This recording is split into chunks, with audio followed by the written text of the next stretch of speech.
শুরুতেই যাচ্ছে চট্টগ্রামের রনি দত্তের কাছে। রনি, আগামীকালকেই শেষ হতে যাচ্ছে মনোনয়নপত্র জমা দেওয়ার সময়সীমা।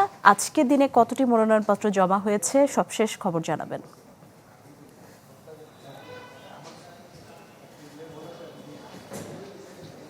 নিশি, চট্টগ্রামে আমরা আজকে যেটি দেখেছি, অর্থাৎ মনোনয়নপত্র যেহেতু আগামীকাল জমা দেওয়ার শেষ দিন, সে কারণে চট্টগ্রামে আজকে বেশ কিছু প্রার্থীদের ব্যস্ততা আমরা আসলে দেখেছি। বিশেষ করে যারা মনোনয়নপত্র সংগ্রহ করছেন তাদের আমরা ব্যস্ততা দেখেছি, কারণ আজকে তারা মনোনয়নপত্র সংগ্রহ করে এবং পরবর্তীতে তাদের আসলে কার্যক্রমগুলো শেষ করে আগামীকালকে তাদের আসলে মনোনয়নপত্র জমা দিবেন। তো সেক্ষেত্রে জেলা প্রশাসক এবং বিভাগীয় কমিশনার কার্যালয়ে তারা মনোনয়নপত্র সংগ্রহ করছেন।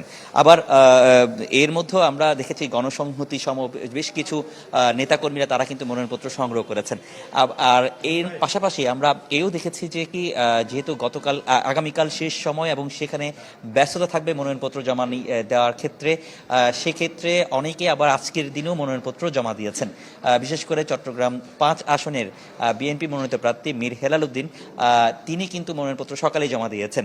তো এই মনোনয়নপত্র জমা দেওয়ার বিষয়ে যে কার্যক্রম, সেটি কিন্তু জেলা প্রশাসক, বিভাগীয় কমিশনার এবং এই যে নির্বাচন কমিশনার সেই কার্যালয়ে চলছে।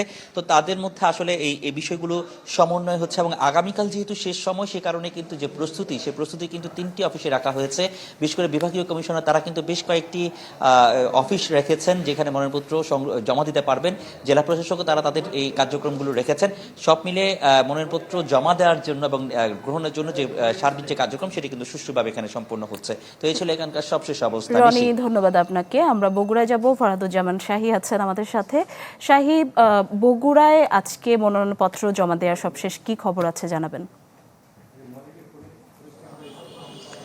নিশি, আজকে এখন পর্যন্ত মনোনয়নপত্র জমা দেওয়ার জন্য বাম গণতান্ত্রিক জোট মনোনীত এবং বাসদ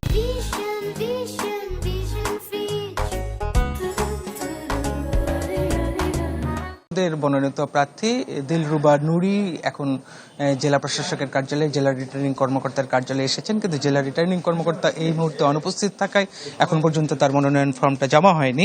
এছাড়া আমরা জেলা নির্বাচন অফিস সূত্রে জেনেছি যে বগুড়ায় মোট 36 জন প্রার্থী মনোনয়নপত্র উত্তোলন করেছেন, কিন্তু এখন পর্যন্ত একজন প্রার্থী জেলা রিটার্নিং কর্মকর্তার কার্যালয়ে এসেছেন মনোনয়নপত্র জমা দেওয়ার জন্য। এছাড়া অন্য যারা মনোনয়নপত্র সংগ্রহ করেছেন তাদেরকে কিন্তু আমরা এখন পর্যন্ত দেখতে পাইনি মনোনয়নপত্র জমা দেওয়ার জন্য, যেহেতু আগামীকাল জমা দেওয়ার শেষ দিন আছে। আপনি জানেন যে বগুড়া থেকে বেগম খালেদা জিয়া এবং তারেক রহমান তারা বিএনপির হয়ে নির্বাচনে লড়বেন, কিন্তু তাদের মনোনয়নপত্রও কিন্তু আজকে জমা দেওয়া হয়নি। আমরা জেলা বিএনপির সভাপতির সাথে কথা বলেছি, তারা বলছেন যে মনোনয়নপত্রর যে কাজকর্মগুলো যেগুলো আছে, স্বাক্ষর হইতে শুরু করে বিভিন্ন কাজকর্ম করা, সেগুলো কাজ তারা আজকে ঢাকায় সেগুলো সম্পন্ন করবেন এবং আগামীকাল সকালের মধ্যে তারা বগুড়ায় আসবেন এবং সেখানে এসে কিন্তু তারা সেই মনোনয়নপত্র জমা দেবেন, এরকমটাই কিন্তু তারা বলছেন। এছাড়া অন্যান্য উপজেলা বা বগুড়ার যে 7টি সংসদীয় আসন, সেই 7টি সংসদীয় আসনে যারা বিএনপির প্রার্থী আছেন তারা কিন্তু বিভিন্ন উপজেলায় আজকে হয়তো বা মনোনয়নপত্র জমা দেবেন, কিন্তু সেটা কিন্তু এখন পর্যন্ত আনুষ্ঠানিকভাবে আমরা কোথাও কোনো খবর পাইনি। আপনাকে আমরা এই মুহূর্তে ঝিনাইদহে চলে যাব সাদ্দাম হোসেনের কাছে। সাদ্দাম, আগামীকাল যেহেতু মনোনয়নপত্র জমা দেওয়ার সময়সীমা শেষ হচ্ছে, আজকের দিনে কতজন প্রার্থী মনোনয়নপত্র জমা দিয়েছেন?